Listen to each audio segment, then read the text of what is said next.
Paired with supremely lightweight machines. The straight line speed is something to behold, so what better place to appreciate it than here at Road.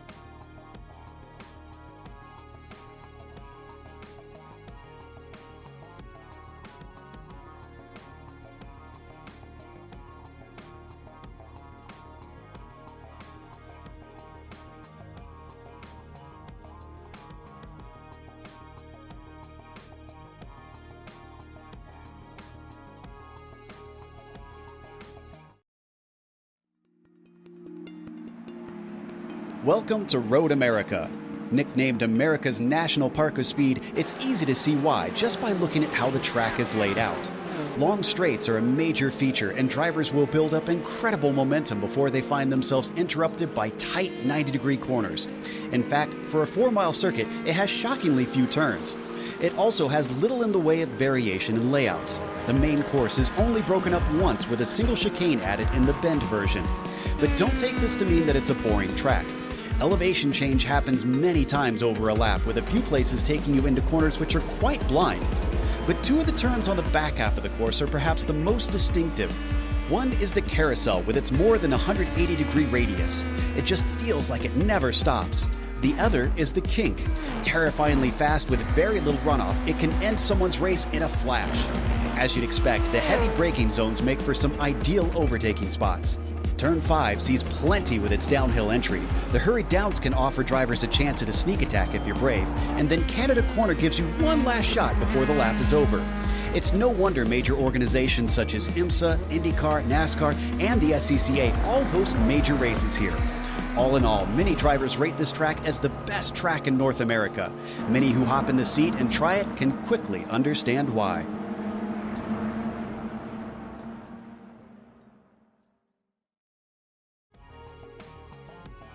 You can see some of the beautiful sights of this place. Doesn't quite do the real thing justice, but iRacing has, in the past couple years at least, upgraded the visuals here. Joey?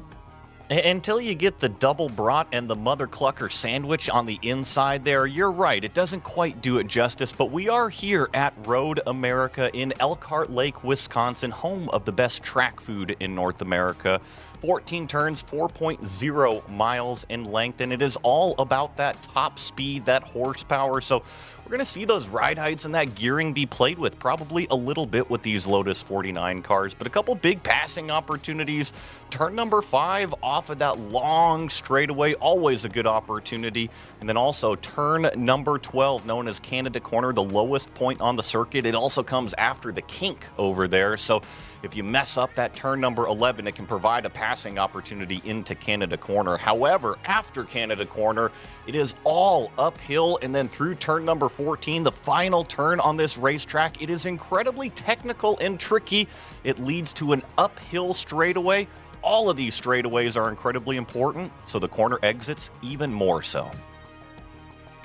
So as we get ready to head to qualifying, let's go over the race that you're about to see as well here for our first round. 16 laps this one, since they do take a bit to get around this circuit. Open setup for this series. Now, there's no aero they need to tweak, but under braking, under acceleration, messing with the diff and the suspension, very much makes a difference here in this car. So a lot of drivers will be sharing notes on that to help one another get set up. No spare car as well if you have any sort of damage, and you saw the incident limits that they hand out, penalties or disqualification. Hopefully nobody gets that far along on this one, as the drivers actually don't have any laps yet. That's how long it takes to get around here. We're 3.5 minutes into the qualifying session, and no cars have put a time down. Yeah, it is a long way around here, 4 miles, but the drivers do have those 2 laps in order to get them in. And then once we see the lap times come up on the board, they should be sub 2-minute lap time. So just waiting really for that first one to click around. It should be any second now. Audrius Valenteus is back. He could be stealing valuable points, maybe going for a championship here. Zamaloa, that's a name we haven't seen in a bit. Of course, the regulars, Nieva, Hisada, Kaki, all out here. Seb Tixier is getting ready to put a lap down. So which among them will be able to get the fastest time here in our qualifying session as we get Hisada coming up the hill and ready to set a time. Kaki is going to be the first among them to put one on the board. And as we get our first couple drivers, Togo Hisada is the quickest so far. Yeah, 2:04.8, so right around that 2-minute mark there per lap time. So Hisada, Nieva, Kaki, your top three right now, all in that 2:04, 2:05 range. And just as I say that, Oye Zamaloa goes straight to the top and is displaced by Audrius Valenteus. All these lap times are starting to cascade in. Valenteus is almost 4/10 quicker than Oye, so this is looking pretty darn good for the number one, who often is just head and shoulders above everybody else. But we still haven't seen a time from Trangrade or Tixier. Tixier just crossed the line himself, and it's a 2:05.3. That's only 7th place. A bit surprising from the Singapore driver. So let's see if the second lap holds something a little better for him. Usually the laps do get better with the tire heat, and just also the brain is also working a little bit better as we watch Jack David Spickett. Usually a little bit better in the higher downforce machines, but has been spending a lot of time in these Lotus 49s. Come across at a 2:07.9 that lap, so that's going to slide him in there and look for lap number 2. But these cars don't pick up as much lap time as those 79s with the wings and the stickier tires. However, lap number 2 does have lighter fuel and a better option to go faster. Cam Porter here getting ready to set his first timed lap. I don't think he's going to have enough time for a second one, though, with these being 2+ minutes. And we have less than that left on the clock. They don't get to complete hot laps. Once the time is over, that is it. 23 crosses the line. It's a 2:08.1, and that's going to put him up into 20th place. So what about drivers such as Valenteus getting ready to complete their second lap and see if they can improve as we watch Cam Porter come down into turn 3. Here is Audrius around the final turn. Car sliding around quite a bit here. Needs that traction onto the main straight. It's all about the mechanical grip coming out of turn number 14. It's a lot slower than what you think it is. He's currently sitting provisional pole. Let's see what this time is going to be. 2:04.464, just a few hundredths of a second off of his faster lap of a 0.428. And interestingly, Zamaloa improved, but only got within 7/1000ths of a second of taking that pole away. This could be a right fight between them up at the top, as long as things go well at the end. A lot of drivers abandoning laps sort of dramatically there. And Joe, I think the Sandy Banerjee, I think that was actually in Canada Corner down there, if my eye caught that correctly. So I think that was actually a lockup mistake on what would have been his fastest qualifying lap, because I don't see him with the time. I think you're right. And it doesn't look like anybody else can set a time from here. 30 seconds left, and I see nobody able to cross the line that are close enough at this stage. So we're missing, my goodness, more than 10 drivers failed to set a time. This is highly unusual for this series.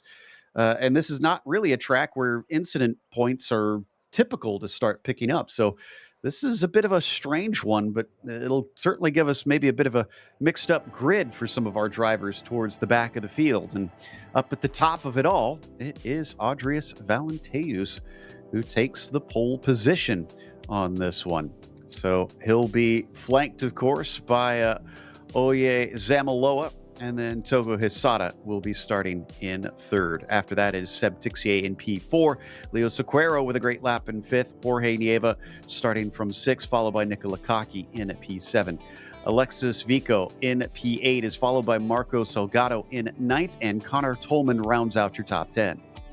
Ricardo Ruiz will be starting in the 11th spot with Kevin Verbruggen lined up next to him. Gary Hohen 13th with Steve Morrison 14th.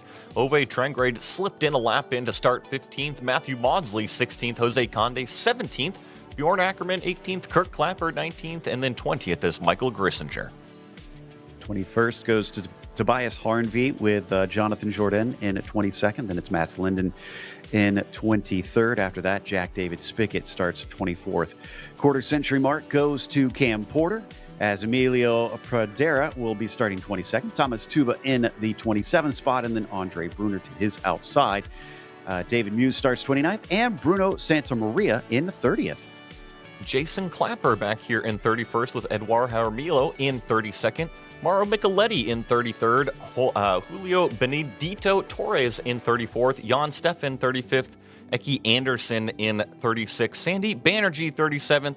Thomas Willershausen in 38th. Christian Schmidt in 39th. And we do have 40 cars lined up here. Roberto Pengrazzi is in the number 40. Only 29 drivers able to set a time. Have at least one of them, Eki Anderson, saying it's the first time he's come back to drive this car after buying it in 2011 when it came out. I think it was actually 2013 when it was released. But regardless, point made. He may be lacking the experience. Some of these other drivers who have literally been here for years have been driving in this car. 81 Fahrenheit for the track temperature, about 27 Celsius. As it looks like they are ready to go. I see at least one car starting from pit lane as the lights are up and the green flag is out. It is a bad start from third place there, as it looks like Togo Hisata is dropping backwards. Somebody goes off into the grass and falls away to the back. What in the world is going on there? It looks like Valenteus is going to have a big gap even by turn one here. And there's also a big-time crash way in the back as well. I see Jan Steven and Sandy Banerjee not even rolling, but the front of the field is going through turn number 3, headed down this long straightaway for the first time. Valenteus looks in his mirror, and he's surprised he doesn't have to defend on the first lap. Well, and this might be job one done for him. Just break that slipstream to keep them from attacking him, as we do get some attacks coming down into turn 5. Question is, will everybody make it through this one, as this is heavy braking? Oh, we got a massive crash. You can just see a little bit of it going through. Kurt Clapper involved in that. Car's absolutely flying. We'll get back to that in just a second, as Cam Porter only up to 19th despite a number of cars crashing out ahead of him. He's still in a fight with the number 2 of Sam Alioa. Oh my goodness, 40 Lotus 49 cars at Road America spells a little bit of chaos on the opening lap. Cam Porter up to 19th right now, so he's gone up a position, but Andreas Valenteus continues to throw up the deuces while Seb Tixier is trying to hang on to the back right now, closes it in just a little bit through the kink, but the exit belongs to Andreas. Like I said, this is a bit of a gift for him, starting out with this big of a gap. He'll come down through Canada Corner. First lap isn't even over yet for him, and already he's keeping Seb Tixier at an arm's length. Togo Hisata, who's been fighting with Seb for a long time, some of them for championships, is going to try and see if he can get that spot back from the start. What about Jack David Spickett, who is a bit out of position? He's going to at least get one spot sneaking through in the last turn. There's a couple drivers that have capitalized on the poor starts from others, and one of them is Jack David Spickett right here in this light blue car, who's now right behind Uwe Trengrade. This is going to be a little bit more of a difficult pass. You see Trengrade kind of go in the middle of the track, start to defend just a little bit into turn number 1 here, but the cars in front of Trengrade, I think, are going to be stacking them up. Look at JDS, a nice exit speed launch out of turn number 1. Puts the nose to the inside here in turn number 3, but Trengrade closes the door. Not too shocked. Trengrade loves to battle out at these tracks. Another driver that is a bit out of position, I would say, that number 6, but holding his own, definitely having fun, as now they hit the braking for turn 5 once again. Big gains there from Bjorn Ackerman. Too many gains as he goes deep. And big avoiding maneuver, which turns into clattering into the number 17 of Steve Maurice. Both of them find the wall, and somebody having to take big evasive action to avoid the accident, but it keeps building up more cars. Looks like Obe did get hit. Yeah, it's just tangling the wheels coming up and out of turn number 5. It is so easy to do in these open wheel cars, and I think I'm going to chalk that up as a racing incident with Ove coming back on the racetrack and the other car just kind of already there. But This is a little bit interesting. That was very, very wide through the carousel. They were trying to capitalize on the corner exit, but you got the kink right here. So typically around the carousel, you're just searching for that front end grip. Maybe that's where the car is the happiest. All right, so we got a replay, and I think this is the first lap. Oh, and yeah, you're right about tangling wheels. And one of them missing definitely doesn't help you slow down the car as the 28 goes barreling across. And unfortunately it looked like that was Kurt Clapper, just could not avoid. But a lot of other drivers actually did manage to sneak through. And that was only mess number 2, call it, because I think on the front straightaway there was also some cars spinning around, and then also later on in the lap. So yeah, definitely some extracurricular activity going on here at the start of the Lotus 49 season. But one thing is for sure, Togo Hisada hasn't lost any speed. He's trying to get around Seb Tixier. And they're at least keeping Valenteus honest. It's only about a second behind, so they haven't lost massively in these first 3 laps since he got that initial gap. Here's Steve Maurice, who is going to just not quite expect Ove to be coming back on the track. And again, wheels coming together in these cars is bad news. He gets knocked around, and then it was Ove who had the second hit that collected a second car. I didn't quite see who it was. Back to the battle for P2. And Seb Tixier is kind of on the defensive foot, and we're going to check in with Gary Ho, his fellow Singapore driver. And this is an interesting position to be in when you're one of those leaders as we watch Gary Ho, because is Togo Hisada faster than Tixier up front, and can he pull that gap back into Valenteus? And one thing that I love about Gary Ho's rig, we highlight this quite a bit, it's the full motion rig plus virtual reality, has the Lotus 49 steering wheel, has the H-pattern shifter, has the wind sim. It's pretty much as close to that purple open face helmet as you can get. All he needs is Colin Chapman throwing his hat when he wins. So Togo Hisada, ooh, man, he is really laying it on thick for Seb Tixier, trying to see if he can get him to make a mistake. Good luck with that, though. Seb is pretty unflappable, and they're going to be joined by another old friend. Jorge Nieva is starting to show up in his mirrors. I think this lap is actually a little scrappy from Seb Tixier. He was way wide in turn number 6 at the top of the hill. That really allowed Togo to close it in, and really our leaders are already dealing with lap traffic. They're going to pass this one car on the front straightaway, as looks like Edouard Jaramillo is having a little bit of problems coming out of Canada corner.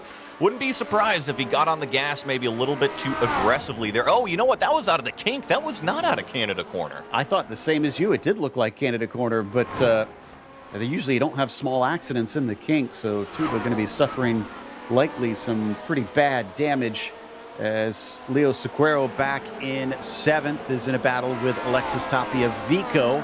He's going to go slightly defensive coming down into turn 3, but he needs a good exit up in front of them. That lapped car a little bit off. That'll compromise both of them coming off the corner. Always got to pinch that exit if there's another car off the track rejoining. So let's see if Salgado can use that slipstream. And Leo Sequeiro as well as Alexis Vico out here. See who can close it in a turn number 5. You see that number 10 of Leo Sequeira really trying to use that outside curve, maximize the open radius going into 5. Vico's sliding around quite a bit himself as we go back to Jason Clapper fending off. That looks like Matthew Maudsley, who nearly makes contact with Bjorn Ackerman. Ackerman up 1 spot, but it is Jason Clapper doing his usual thing, up 16 from where he started without a qualifying lap set. He always likes to start at the back and then make as many passes as he can in the race, and I'm not going to fault him one bit for that. That's usually the best smiles per lap. And he's very good at it. If there's anybody that's going to be good wheel to wheel, it is Jason Clapper. Got another replay with Steve Morris trying to limp around or something. Car looked like it was crabbing, and he's going quite slow. So I wonder if he tried to repair the car and didn't get it fully repaired here. Yeah, I think, and then because of it, I think he's going to hit a wall or something, bring out some incidents right here, coming out of turn number 3. Let's see, does he keep it on the side of the track? Yes, he does, but I think you were spot on with that. Definitely suspension damage, brought it back out and realized it wasn't good enough. Sometimes you hurried a little bit too fast and the crew has not done their job completely. Kevin Verbruggen side by side with JDS It's a drag race up the hill. Verbruggen's got his nose ahead, and he's got the inside line. He'll give up that inside line. JDS could fight back here, and he does, breaking deeper down into the corner. He's going to snatch that one right back from Kevin. And I know that technically Jason Glapper is our biggest mover, but like you pointed out, he didn't qualify. Jack David Spickett here in front of Kevin, he actually qualified the car, and he is up 13 positions to find himself in 11th. I think with another 10 laps plus, he's got a few more on the list. It makes me think of Bill Zahn, who considered only the drivers who qualified the legitimate hard chargers for that award as they come around turn 5. And to that point, the reason why is because usually in real-world racing, if you know you got the hot car, there's a hard charger award, there's some cash, there's something on the end of the line. So people will purposely not qualify. So I think that's kind of where it comes in. I'm with you. I think the biggest position gain, doesn't matter if you start at the back or the front, it is the coolest thing to see. However, yeah, there are some semantics to it. Yeah. Well, let's stop you. Vico here hasn't gained a whole lot. He's only up 1. He's still fighting with Sequeira and actually getting a bit of a train forming. That is Salgado in behind him, Tolman. Ruiz, JDS is in there along with Verbruggen all the way down to P12. Any one of them makes a mistake, surely they're going to get freight trained. It was just a few laps ago that Alexis Tapia Vico, though, was in front of Leo Sequeiro in that white and red number 10. So now we're going to see if Leo can kind of put the visor down and set sail, see if he can take off, because, yeah, it is a big train of cars behind this number 12, and the next one up is Marco Salgado there in the number 15. He's going to try to get the launch out of turn number 14, but actually a terrific job by Vico there. That second car line to really nail the apex and the corner exit. No position change is going to happen going into 1 this lap. For those that are new to this series, as Bjorn Ackerman spins and thankfully tries to back out of the way to get free. That looked like the final turn there. I was going to say, the first messy few laps that we saw are very atypical for this series. Usually they pride themselves on being very clean racers. So I think it's just new season, maybe a few newcomers and aren't as used to the idiosyncrasies of this car as, whoa, things getting spicy for Ruiz. JDS is throwing another block down into turn number 5. I don't think Ricardo Ruiz, and now JDS can't get the car stopped himself. So those 2 positions that he just gained, that he was defending, throwing elbows down the straightaway, he just hands them right back. It's going to be an embarrassing second pass. Now, I know there are not a lot of aero bits on these cars, but they're very light cars. And I just checked the wind. It's 17, 18 miles an hour right now. So I wonder if it's gusting a bit, and maybe that's why we're seeing so many mistakes as well. It does seem like there's drivers who are sliding around significantly. Joe, we need Bill Murray out there. Can we get him out there in turn number 5, checking the wind direction, throwing some grass in the air like the old Caddyshack character? Maybe we can see exactly where it's blowing. And yeah, I agree. 17 miles an hour. Oh, look at that. Just a little bit off in the kink. But look at Jack David Spickett right behind, closing it up as Verbruggen gets the nose chopped off. Does anybody make the move into Canada corner? Still single file. JDS right behind here, literally putting the nose on the tailpipes of Kevin Verbruggen. But back to your point, 17 miles an hour. I know there's not aero on these cars, but with how light they are, they can get blown around.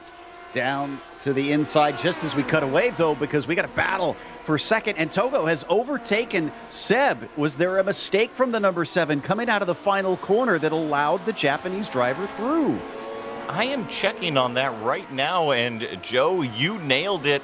Seb Tixier made a mistake going into turn number 14. That compromised his line through, and then he realized it on the straightaway and simply lifted and let Togo Asada by. So I think it's time for the number 4 to take the reins, see if he can hunt down our leader. And he'd been hassling him for quite some time. Here it is right here. And yeah, just didn't have the run. Maybe spinning up those rear tires a bit. Yeah, he was just a little wide. You didn't even see the slide there on that angle. You just saw him a little bit wide. That's all it takes when you're at the front of this field, and there goes Togo. So he's free. He's about a second behind Valenteus. Zamaloa, who has fallen well down at this stage to 13th, is battling with Gary Ho. Ho is not able to make the overtake stick, so down the hill they fly, and Oye sets his sights back on Ruiz. I know that this white number 2, we haven't highlighted a whole lot today. I want to give him credit because he was that car that was way slow off of the initial start, and he was on the front row. When he realized he didn't get that start, he pulled it off into the grass. He knows Road America front straightaway is very narrow, didn't cause a huge wreck behind it, and he's actually one of the fastest cars on the racetrack right now. The last lap at 204.9. The only other cars in 204s, the top 2. Yeah, we've seen plenty of start-finish straight big wrecks from drivers just getting tangled, trying to find space if somebody is checked up in there. So yeah, that was incredibly smart and sportsmanlike of him as well to make sure nobody had any big incident. Back to Vico in the meantime. He's got Salgado. Well, he had Salgado hot on his heels before he spins off the final corner, and now it becomes a 2-car fight. Yeah, Connor Tolman is now the... Oh, I'm sorry. No, it's actually Alexis Vico still on the back of Leo Sequeiro. I was 1 car back there. My mistake. So I think that Alexis Vico has done a terrific job to attach, call it the fishing line, to the back end of the number 10. It was Leo that got around maybe 5-7 laps ago, and I really thought that he was going to just kind of set sail with his lap times. But no, that number 12 has stood his ground, is along for the ride as well. Vico sporting a sort of different vintage livery from the 80s and 90s there. Instead, he's going to also try and make the overtake down into turn 5. Outbreaks his rival Sequeiro and makes a clean pass down at the apex. Move Vico into 6th now with that one. I talk quite a bit about the different styles of drivers out there, and everybody is a little bit different. We're going to see if this number 12 can race out there in clean air. Sometimes somebody likes having a car in front, kind of like a reference, right? If they hit the apex, you're right in the tire tracks. If they're a little bit wide, you can nail your apex because you can see their mistake. We're going to see if Vico's got what it takes to essentially put the goggles down, not the visor down in this helmet, and go put some fast laps on the board. Needs to see if he can chase down Kaki, who's about 4 seconds up the road. In the answer of whether or not Hisada would catch Valenteus, right now the answer is a no on that one. It's about 1.3 seconds as we check back in with Tolman down here in 9th position. JDS in front of him, Verbruggen behind him. These three have been in a really exciting little fight in the middle part of this race. Not as close as they were before, but still close enough that things could erupt at any moment. I actually think maybe Connor Tolman lost a position to JDS this lap here and is now under threat. It's Kevin Verbruggen right behind, but the 2nd place position has swapped around again, and it looks eerily similar. However, this time Seb went by on the straightaway. So switching back and forth. Maybe Hisada's one of those that is a bit better chasing than he is trying to lead. But we got a side-by-side battle, and Verbruggen's going to overtake Connor Tolman down into turn 1 while JDS uses this opportunity to try to run away. And Joe, it literally was deja vu between Togo and Seb. It was literally flipped around. Togo made the mistake in 14, let Seb by on the straightaway. So, it is coming up to Halloween time, isn't it? Yeah, exactly. In fact, yesterday was Friday the 13th, and, well, we saw a lot of unusual incidents and strange disconnections on Thursday for the PCA races over on Race Spot. I wonder if maybe some of that is carrying on over into some of the drivers' races today as well here in Grand Prix Legends. But Kevin Verbruggen still running along in the top 10. Now going to go after JDS in the second half of this race. Verbruggen just maybe a skosh wide. Actually, that was JDS that was wide coming out of the Hurry Downs area, turn number 8, and kind of compromised his line going into the carousel. But all that really matters is coming out of the carousel, the run to the kink. You see Verbruggen kind of trying to shake off everybody behind it. There's the number 4 car spinning through Canada corner. That's Togo Asada. He's going to grab a gear and get back going, but he is going to lose several positions down to 5th. Quick recovery, but I don't think this one was his own mistake. I went back and checked, and I think there was some contact with Nieva on that one. That will not sit well with either of them. Both are so usually concerned with fair racing. I don't think they'll be happy that they had managed to come together. Don't know whether or not anyone considers himself at fault, but that was a disappointing way to end what was bubbling into quite a fascinating battle. Joe, I agree with you. Let's check the replay. This is an odd one. I think that Togo is actually going to raise his hand here. Yes, it is Nieva, the 3rd car in line, that runs over Togo Asada, but watch, Togo backs out of making a move on Seb Tixier, lifts way early into the brake zone, right about here, and Nieva's not ready for it. Yeah, it does seem a little bit early. He was probably more focused on fighting Seb and maybe backing up 100%. The corner, and Nieva just was not ready for it. So checking in with Zamaloa. Here we go again. Coming down to turn 5 for Bruggen and Jack David Spickett side by side under braking, but for Bruggen is way too deep into the corner. He's going to lose the spot instead of gaining one. And right now, JDS is facing something he hasn't seen at all in the previous 10 laps, and that is a car that is faster than him on his mirror. JDS has been the one that's overtaking everybody this race, but it's Oye Zamaloa that is now in that white number 2, just in front of Tolman, as well as Kevin Verbruggen, that's putting the heat on JDS. Zamaloa taking a much tighter line into there. Tolman watching from the back of this group, making it now a 4-car fight. Ricardo Ruiz is closing in as well. Could become 5 cars in a train pretty soon. Coming through the kink, who dares to carry the speed? That's going to be Zamaloa, and you can tell he's looking to the left-hand side. This is going to be the outside coming down into Canada corner. They give each other space. It's still tricky in these cars. Both of them going as deep as they dare, but for Oye, it's too deep. Yeah, just couldn't get the car turned in at the apex, had too much speed carrying in there, but I think JDS is fully on alert now. He knows that white number 2 is very, very fast. He recognizes the name, and actually look at him squirm coming out of turn number 14 while Zamaloa nails it absolutely perfectly. This will be another opportunity into 1. There are no aids in this car. This is all old school. It is just your right and your left foot to try and get that power down without spinning the wheels. Who is going to get that throttle down here through turn 1 as they go side by side through it? And Zamaloa, the long way around, is finding the grip somehow. JDS will fight back coming into turn 3, gets his nose ahead, but he can't get the throttle off the corner once again. The battle rages on. I wonder if Verbruggen is going to take advantage here. He's going to try to slipstream box JDS out to the right side, but it's Zamaloa and JDS going to be in a braking duel. And look at Jack David Spickett on the racing line. He does get the car slowed up. A little bit of a nudge to the gearbox from Zamaloa. Looks to the inside here in turn number 6, presents the car. He's there. This might be the pass move that he needs to do. Oh, almost tangling wheels before hurry downs. That's as close as you dare, and a little bit of netcode contact will take out Zamaloa. He was fighting with every bit of grit and determination he could gather, and Verbruggen just about gets by him as well, but he'll hold him off, and he's back in the fight once again. I can only imagine the expression in his cockpit here for the number 2 car. He's either having fun or his gritted teeth.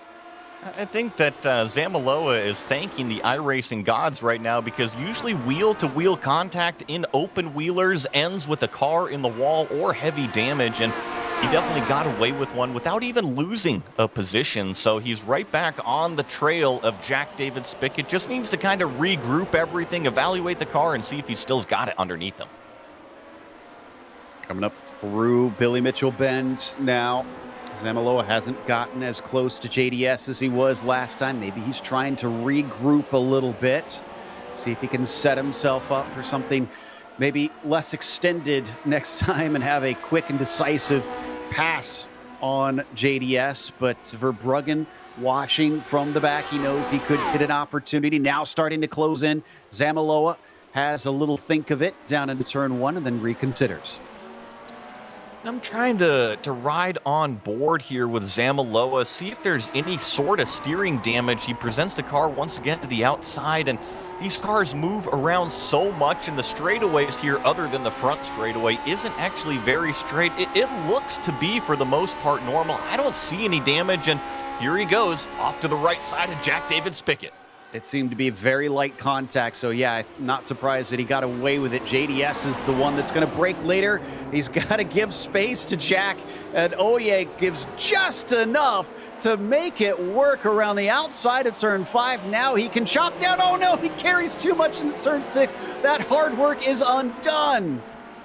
So what JDS did earlier, Oye Zamaloa does now. He had the pass complete and then ultimately drove it off the racetrack himself. You see a car off in the background there. That is just a lap car. Now Zamaloa off again, and he's going to lose 3 positions at turn number 8. Just as we come over to Nieva and Tixier, last season's championship protagonists for the title with...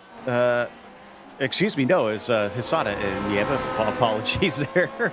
But still, they have fought against one another plenty of times, these two. Nieva, known as Mr. Consistency. Tixier, known for being a fierce fighter and incredibly fast. But as they come up the hill, they'll come down to about 4 laps to go. And it's still a battle for P2 because 3 seconds up the way is Valenteus. Look at the run Nieva's got. Tixier already defensive on the front straightaway. This will be a tough pass the long way around. We know Seb Tixier and how crazy late and confident he is on the brakes there, is able to defend, but over-under opportunity. Nieva's going to slide the car down to the inside, but once again, Seb is just able to control the car under threshold braking and really excel in that area. Jorge is already up 3 spots from where he started in this race, so he's gotten a gain. Oh man, he is looking fast in a straight line, though. He gathered him up extremely quickly, forcing Seb to go defensive down into turn 5, tries the cut back on him, gets a little bit of a better run, but it's too short of a straightaway. I think that if Nieva can get in front going into a brake zone, he might be a little bit faster than Tixier at this point in the race, but Seb is going to be a tough customer to get by. We've seen how good he is on the brakes, and he's just showing it to us right now.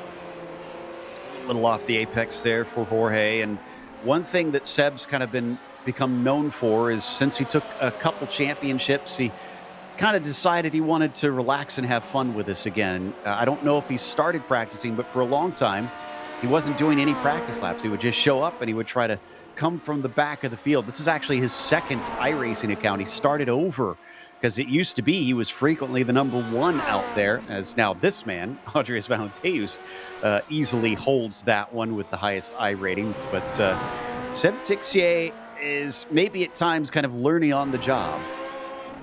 I think a lot of these front runners up here, you can plop them into a Lotus 49 on any track on any day, and they're going to be pretty gosh dang good. They just understand the car. They're comfortable with the car and how it moves around underneath them. It's definitely a quirky one to drive, but once you figure it out, man, there's a reason why we had 40 of these things showing up for the season opener.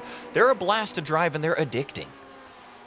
I'm glad more and more people are starting to discover that. There was a time where the series was a little bit on life support, but it found its feet within a couple seasons, and we started to get more and more attendance. And now we've actually had a few times where we've split over the last couple seasons in the past year. So it's very, very healthy at this stage. Valenteus is making this a healthy lead in the meantime. What about Tixier and Nieva? Nieva's going to go on the attack. He's going to look around the outside. They're about dead even coming into the corner. Question is, who's got the grip? Well, certainly not Nieva, as he goes way off into the runoff. I saw him kind of wobbling around in the brake zone of turn number 5. It looks like maybe Jason Clapper came together maybe with Ricardo Ruiz, and Ricardo getting back out onto the racetrack, as well as this battle still going on between, I believe this is Kevin Verbruggen and Jack David Spickett. So this one hasn't gone anywhere, and it looks like their old friend, Oye Zamaloa, has caught the party. And there goes Jack David Spickett pretending to be a Pro 2 off in the grass, and he is stopped in the wall. Oh, that was going good until it wasn't, and just slid a little bit too far into that turn.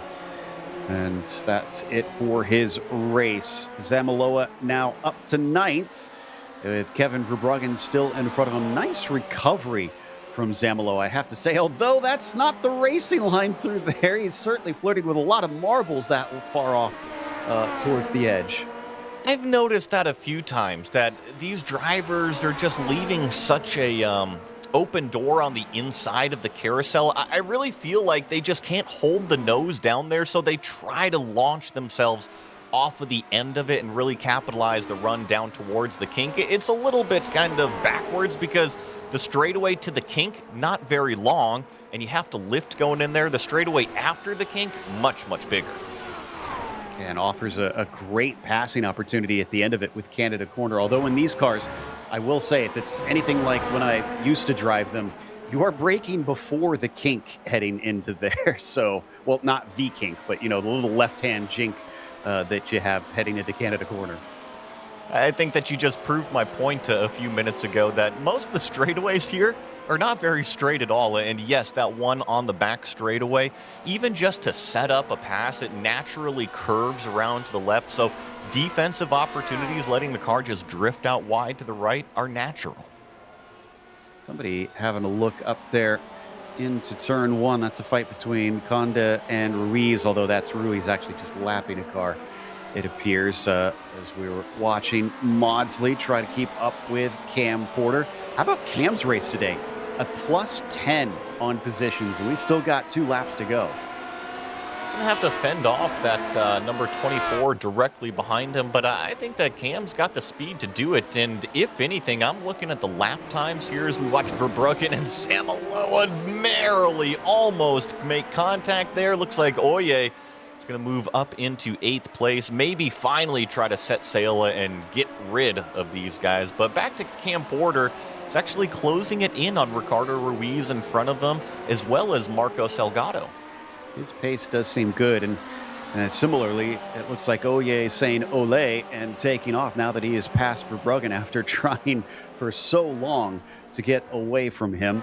White flag going to be held aloft for Valenteus. We said, well, is he back? Is he going to try and fight for the championship? This is certainly looking like he is intent on at least taking the win on the opening round.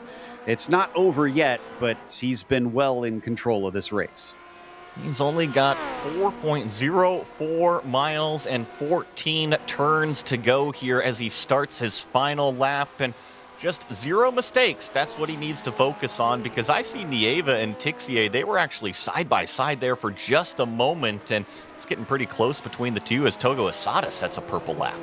I mean, it's been a battle for best of the rest this entire race. The lead hasn't been completely done, but everybody's been fighting for P2. We need to go back to that. Yeah, there it is right there, because they're going side by side again.